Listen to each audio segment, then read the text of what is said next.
Now you've completed your workout and you don't have a lot of time, but this cool down can really help because cycling and running, we're doing a lot of strengthening at the front line of the body, tightening of our hip flexors.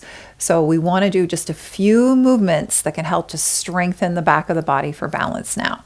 So I suggest starting after your cycle or your run, you're nice and warm, starting in either a downward facing dog if that's in your practice or your tabletop. Really strong hands, spreading fingers, firm around those elbows. Bend the knees if you're in a down dog and lift the ribs away from the ground. Find as much length in the spine as you possibly can. And then the opposite action of those knees coming in for cycling or running is a hip extension. So whether you're in your table or a downward facing dog, lift the right leg. The foot is active. Think about hugging your hip points towards one another, hugging outer hips towards one another. Let go of tension in the face and the neck. Keep the ribs moving in. You might pulse a little bit there. You want to feel strength of the glutes and the hamstrings. And then other side.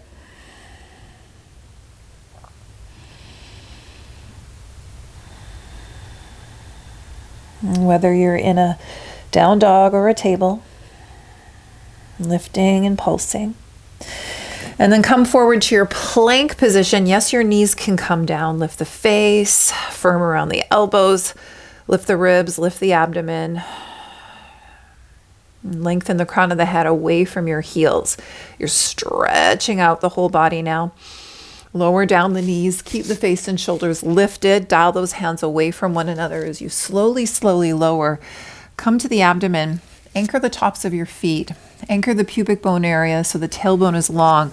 Lengthen the arms by your sides, palms down. Keep the face and chest lifted, back of the neck is in line with the spine, and lift the arms so that you feel the triceps turn on.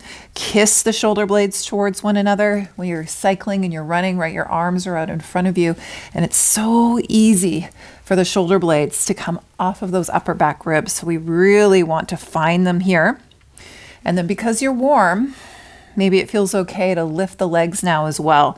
Think about spiraling the inner upper thighs towards the ceiling so your pinky toes revolve towards the ground.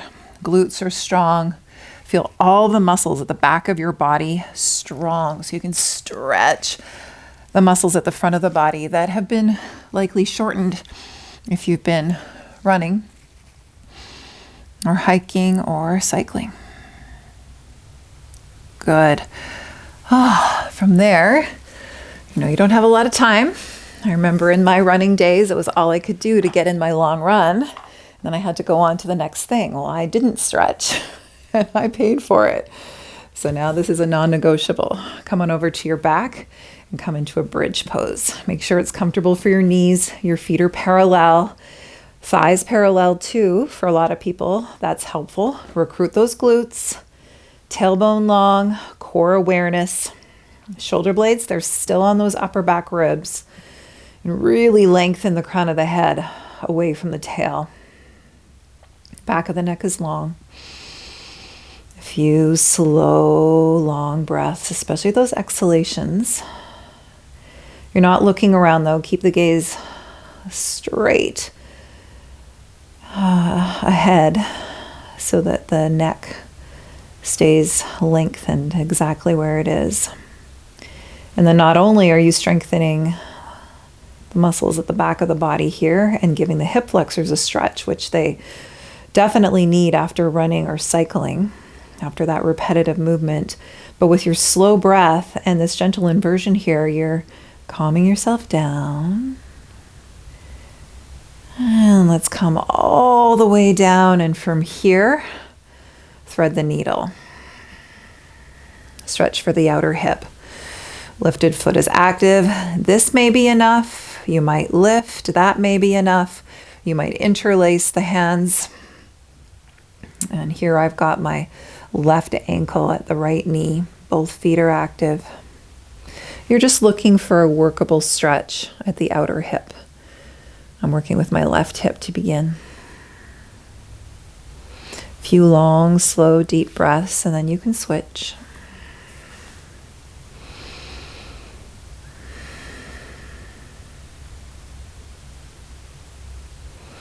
Both feet are active. Find the workable stretch for you. There's discomfort for sure, but it shouldn't be excruciating.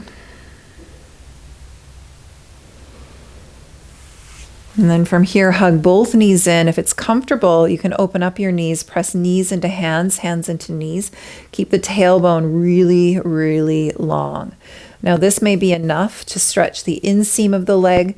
If Happy Baby is accessible for you, which it is for me because of my long torso and short little legs, maybe you reach for the outer blades of the soles of the feet. Maybe it's the ankles or the shins, but the tailbone is still long. The hips are not lifting up off of the ground. If they are, come on back. You want to keep that neutral pelvis. Big breaths. And a final position here is lengthening the legs, and that might mean that the hands come on underneath the hips so that the legs can be up in the air. Legs up the wall without the wall, because we don't have a lot of time here, is really nice after running because this helps to soothe our tired feet and legs. You might give the ankles a little roll.